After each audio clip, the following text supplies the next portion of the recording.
2017년 추수감사절 특별집회 메시지 5번에 왔습니다. 5번의 제목은 그리스도의 몸을 건축하기 위해 집회하고 봉사하는 성경적인 길입니다. 먼저 이 메시지의 서문의 부담을 몇 가지 교통하기 원합니다. 먼저 우리는 메시지 1번에서 이런 하나님의 지배법에 의해서 우리의 교회 생활, 우리의 그리스도인의 생활, 우리의 일상생활이 측량받아야 한다는 것입니다. 이런 하나님의 지배법에 의해서 우리가 측량받기 원한다면 우리는 교회의 영적인 헌장에 따라서 생활할 필요가 있습니다. 교회의 영적인 이런 헌장은 첫 번째, 우리가 십자가를 통과하는 것입니다. 십자가를 체험하는 것입니다. 두 번째는 생명이신 그리스도를 누리는 것입니다. 세 번째는 이런 성령의 체험이 필요합니다.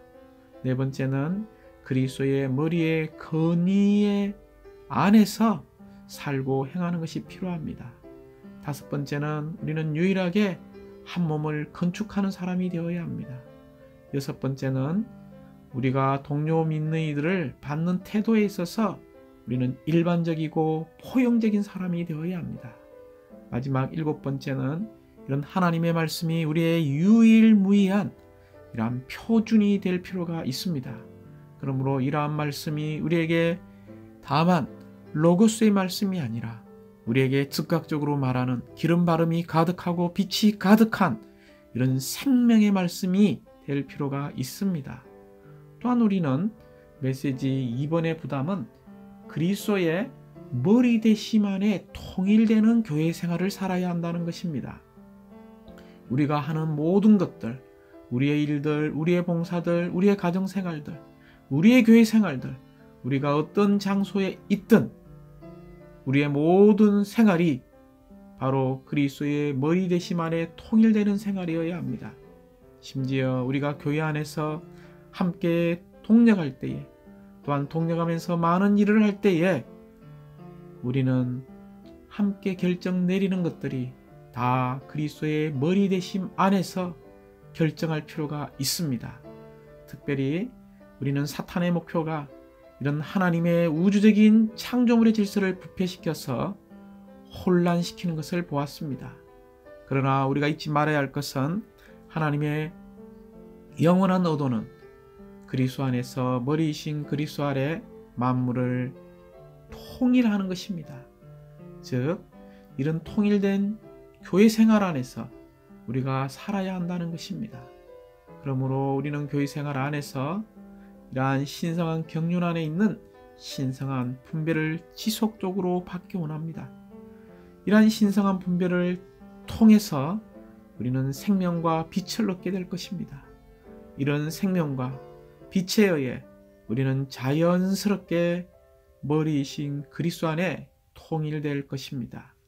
이제 우리는 메시지 3번에서 이런 생명을 공급하는 잔치의 교회 생활을 회복해야 한다는 것입니다. 지금 우리의 교회 생활이 기쁘고 행복하고 즐거움이 가득한 잔치적인 교회 생활입니까? 우리의 많은 가정들이 있죠. 이런 많은 가정들이 있지만 이런 모든 가정들이 하나님을 위한 기쁨의 집인 잔치의 집으로서 열려지고 있습니까? 정말 우리가 잔치하는 이런 교회 생활을 위해서 우리는 생명을 공급하는 사람이 되기 원합니다. 생명을 공급한 그 결과는 우리가 주님의 임재와 함께 귀중하고 달콤하고 소중하고 부유한 이런 잔치가 가득한 교회 생활이 될 것입니다. 우리의 교회 생활 가운데 주님의 임재가 없다면 다 공허한 것입니다. 우리는 교회 생활 안에서 주님과 함께 안식과 만족과 누림을 함께 누리기 원합니다.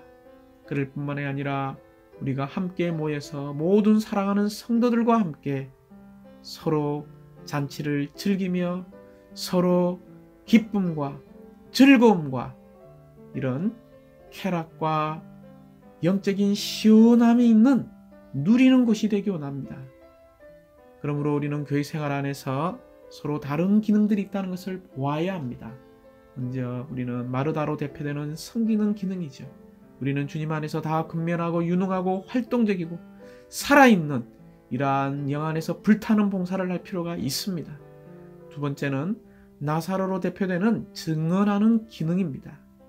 우리 모두가 주님의 부활 생명 능력을 체험함으로 이러한 주님을 우리가 증거하고 증인하고 집회 가운데서 전람하기 원합니다.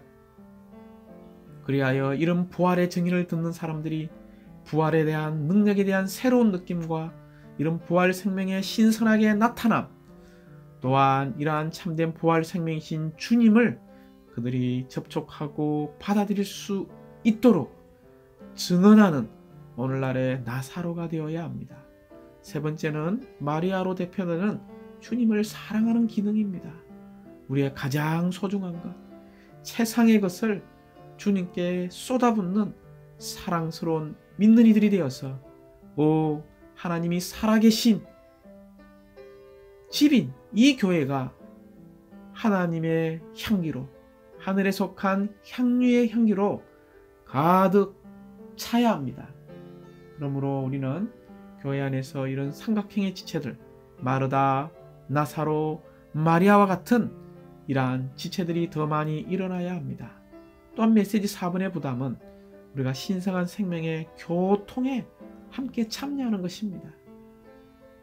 요한일서 1장 3절은 우리가 보고 들은 것을 여러분에게 전해주는 것은 여러분도 우리와 함께 교통을 갖도록 하려는 것입니다. 우리의 교통은 아버지와 또 그분의 아들 예수 그리스도와 함께하는 것이라고 말하고 있습니다. 특별히 사람의 몸에 피의 순환이 있듯이 그리스도의 이 몸 안에도 하나의 순환이 있습니다. 우리는 이 순환을 신약 성경에서 교통이라고 부릅니다. 사람의 몸에서 피의 순환은 몸의 생명 맥박입니다. 몸은 이 순환, 이 교통이 없으면 살 수가 없습니다. 마찬가지로 우리는 교회 생활 가운데 이 교통이 그리스도의 몸에 있어서 얼마나 중요한지를 보아야 합니다. 우리가 서로 교통을 갖는다는 것은 어떤 것에 단체적으로 참여하는 것입니다.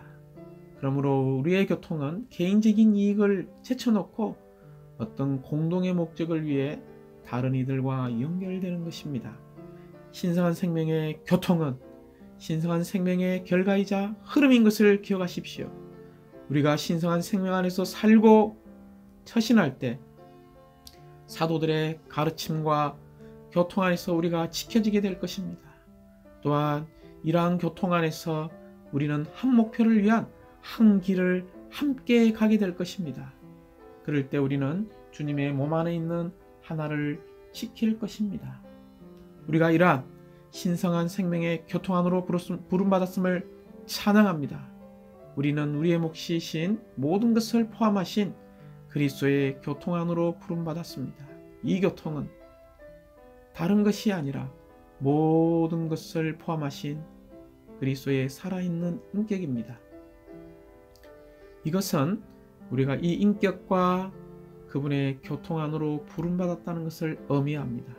하나님은 우리가 그리스도께 공동으로 참여하고 그리스도를 누리도록 우리를 그분 안으로 부르셨습니다. 이러한 교통, 이러한 교제가 바로 진정한 교회 생활입니다. 이제 우리는 메시지 5번의 서론의 부단입니다. 특별히 이 메시지 5번을 유심히 보면 하나님의 정하신 길의 부담이 있는 것 같습니다. 특별히 이 메시지 5번의 개요는 사실상 약 28년 전에 사랑하는 유티리스 리 형제님이 1984년부터 1989년까지 약 5년간의 연구한 것에 정순하는 것입니다. 이 교회는 이 5년간 연구한 가장 중요한 부분, 곧 하나님께서 정하신 길의 핵심이라고 말할 수 있습니다.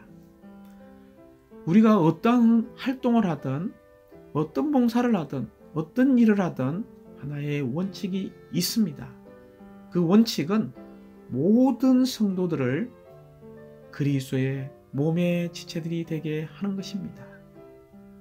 즉 한력그룹 집회에서든 교회 집회에서 신원하는 것에서든 사람들을 방문하여 복음을 전파하는 것에서든 새로운 이들을 돌보는 것에서든 원칙은 동일합니다. 다시 한번 강조합니다. 우리는 반드시 모든 성도들을 그리스도의 몸의 지체들이 되게 함으로써 그리스도의 유기적인 몸을 건축하기 위해 모두가 일하고 또한 모두가 각자의 분량에 따라 기능을 발휘하게 해야 하는 것입니다. 그러므로 우리는 특별히 이 메시지에서 두 가지 놀라운 이상을 붙잡기 원합니다. 첫 번째 이상은 우리가 이 신약 안에서 모두가 제사장 체계 안에서 봉사하는 제사장 직분을 가지고 있다는 것입니다. 그러므로 우리는 반드시 주님과 하나 되고 주님과 협력하여 신약의 복음의 제사장 직분을 먼저 회복해야 합니다. 두 번째 이상은 우리의 모든 성도들이 유기적인 기능을 불러일으켜서 모두가 유기적으로 그리스도의 몸을 건축하는 지체들이 되게 할 필요가 있다는 것입니다. 이제 이 메시지 5번은 로마 숫자가 2개로 되어 있습니다. 로마자 1번은 보고 실행하는 문제를 다루고 있고 로마자 2번은 우리가 부흥된 생활과 목양하는 수고를 해야 한다는 것입니다. 다시 말하면 로마자 1번은 우리가 그리스도의 몸을 건축하기 위해 집회하고 봉사하는 성경적인 길에 대해서 주님에게서 받은 빛과 계시에 관한 중점들을 먼저 보아야 한다는 것입니다. 본 다음에는 우리가 실행해야 되죠. 어떻게 실행하는 것입니까? 보고 우리가 실행할 때 반드시 먼저 우리는 부흥된 생활을 살아야 하고 두 번째는 목양하는 수고를 가져야 한다는 것입니다. 이제 이 로마자 1번은 A번부터 T번까지는 하나님께서 정하신 길, 위틀리 행자님이 1985년부터 89년까지 5년 동안 연구한 가장 중요한 부분, 핵심에 관한 부분입니다. 즉 우리가 잘 알고 있는 생과 양과 교와 건에 관한 것입니다. A번은 복음 전파죠. 특별히 복음의 제사장들로서 사람을 방문함으로써 복음을 전하고 사람들을 구원시키는 것입니다. 또한 B번은 새로운 믿는 이들을 양육하는 것이지요. 어디서 양육하는 겁니까? 할 수만 있다면 우리는 이 새 사람, 새로 얻어진 이러한 믿는 이들의 가정에서 집회를 가지고 그 집회 안에서 보양하고 보살펴서 그들이 항상 남아있는 열매가 되게 할 필요가 있습니다.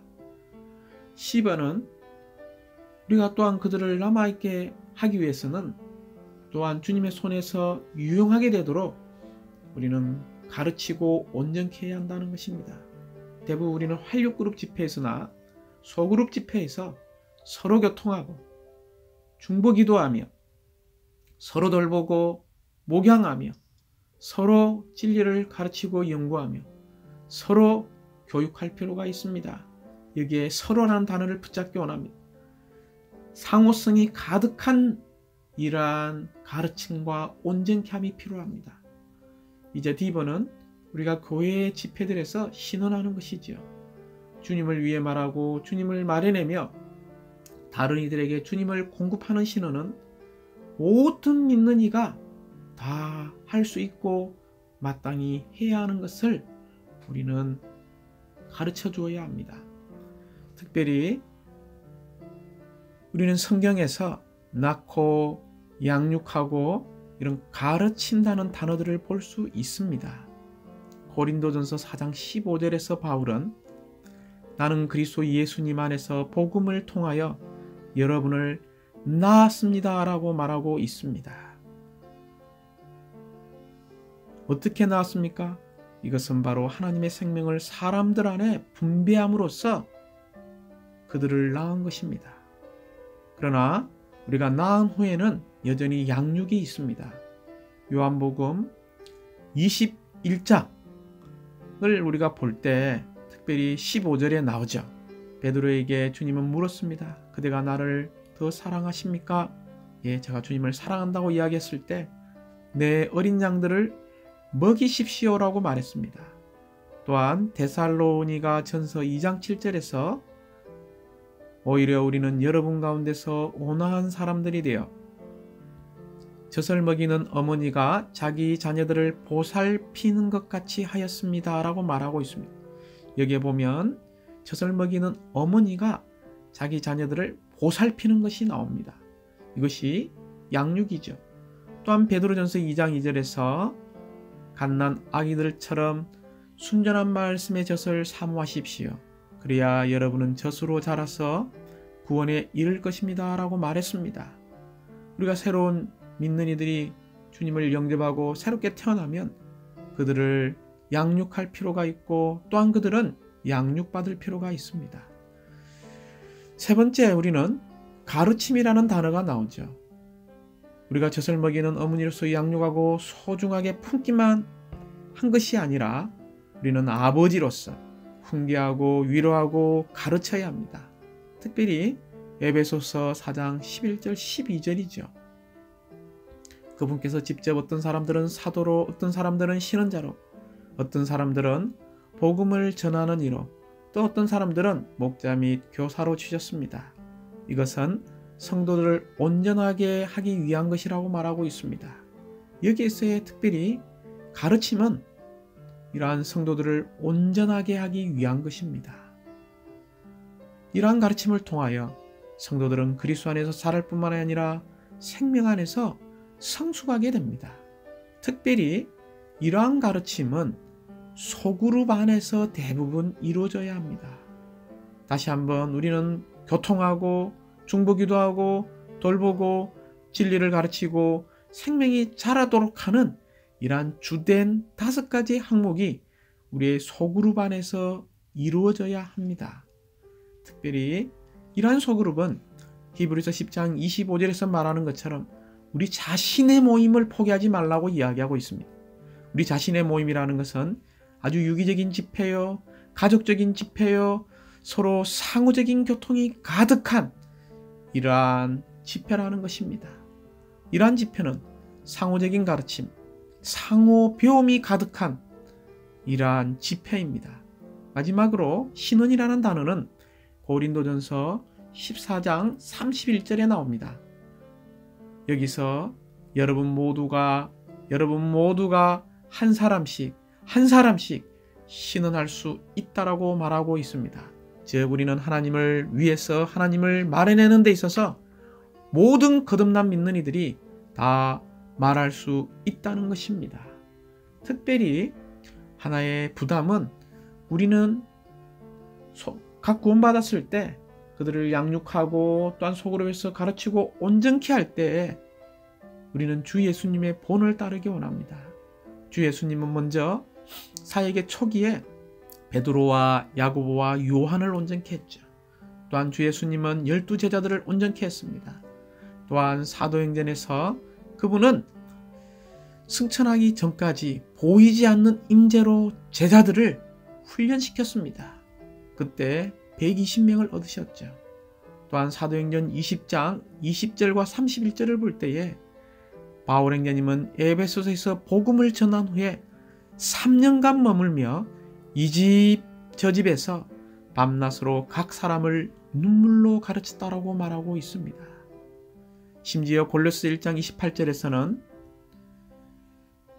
온갖 지혜로 각 사람에게 건면하고 각 사람을 가르쳐서 각 사람을 그리스도 안에서 충분히 성장한 사람으로 하나님께 드리려고 한 바울의 본을 볼 수 있습니다. 이제 이것을 하는 목적이 무엇입니까? 이것은 전적으로 하나님과 사람의 연합인 유기체인 교회를 얻기 위한 것입니다. 이 유기체는 하나님의 생명의 성장을 통해서 건축되고, 이 유기체의 모든 움직임은 그 안에서 운행하는 생명에 의해서 인도받고 진행되는 것입니다. 특별히 우리는 에베소 4장 11절과 16절, 고린도 14장에 있는 이 두 계시가 반드시 회복될 필요가 있습니다.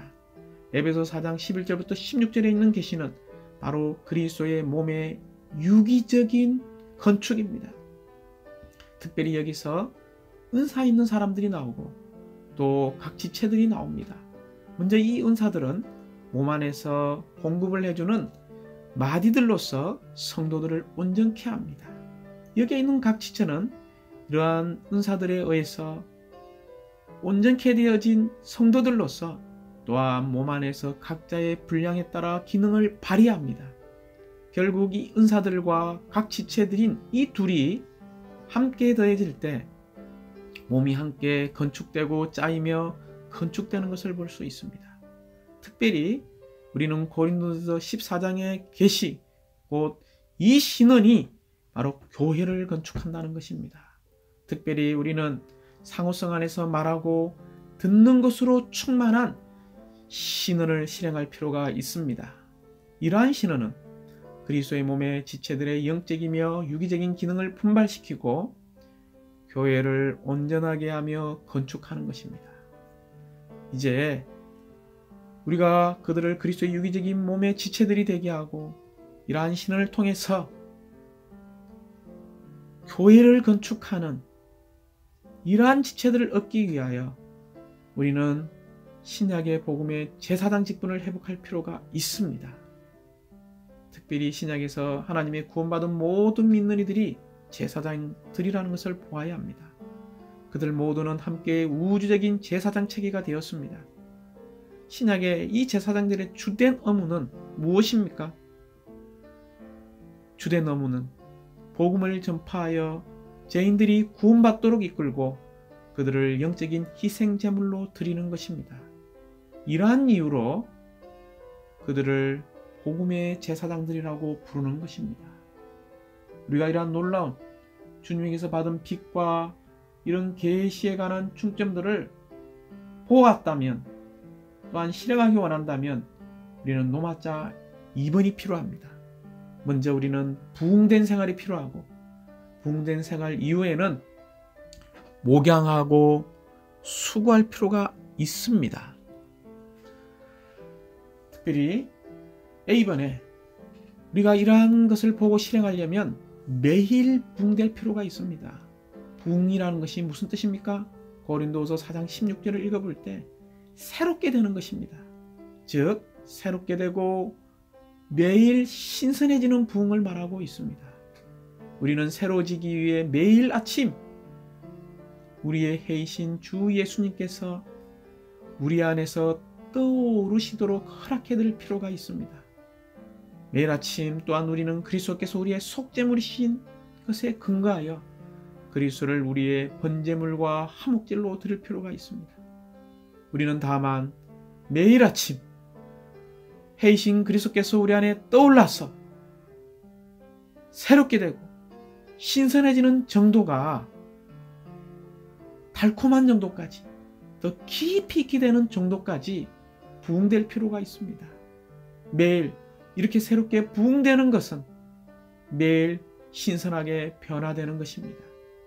우리가 온 일생 동안 이러한 변화 안에 머문다면 우리는 주님의 생명 안에서 자라게 될 것이고 결국 성숙에 이를 것입니다. 두 번째는 우리가 이렇게 매일 부흥된다면 자연스럽게 우리는 이기는 삶을 살게 될 것이고 시간을 구속하는 사람이 되게 될 것입니다. 우리가 이기는 삶, 이러한 시간을 참되게 구속하는 삶을 살기 원한다면 우리는 다른 이들을 목양할 필요가 있습니다. 특별히 누군가가 아프거나 어떤 어려움에 직면할 때 관심하고 기도하며 첫 번째로 우리가 찾아가고 방문하는 것을 실행하기 원합니다. 또한 우리가 사람들을 돌볼 때에 단체적으로 돌보는 것이 아니라 한 명 한 명 1대1로 그들을 돌보는 것이 필요합니다.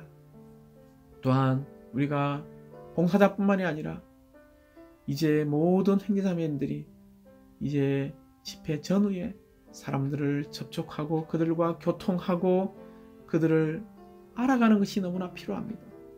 이렇게 할 때 우리는 몸의 유기적인 건축과 상호성의 집회가 가득한 것들을 우리가 실행하게 될 것입니다.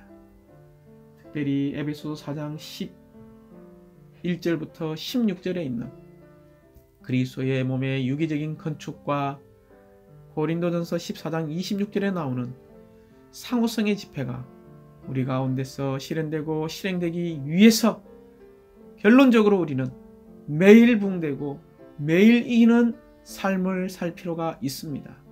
또한 우리가 우리의 승리를 유지하기 위해서 주님에 대한 우리의 사랑에서부터 흘러나오는 생활, 일을 가져야 합니다. 우리의 생활과 우리의 일은 무엇입니까? 바로 부흥되는 생활이요, 일생 동안 하나님을 따라 목양하는 수고를 하는 일을 하는 것입니다. 우리의 영원한 생활, 부흥되는 생활이고 우리의 영원한 일은 하나님을 따라 목양하며 수고하는 사람이 될 필요가 있습니다. 주님을 찬양합니다.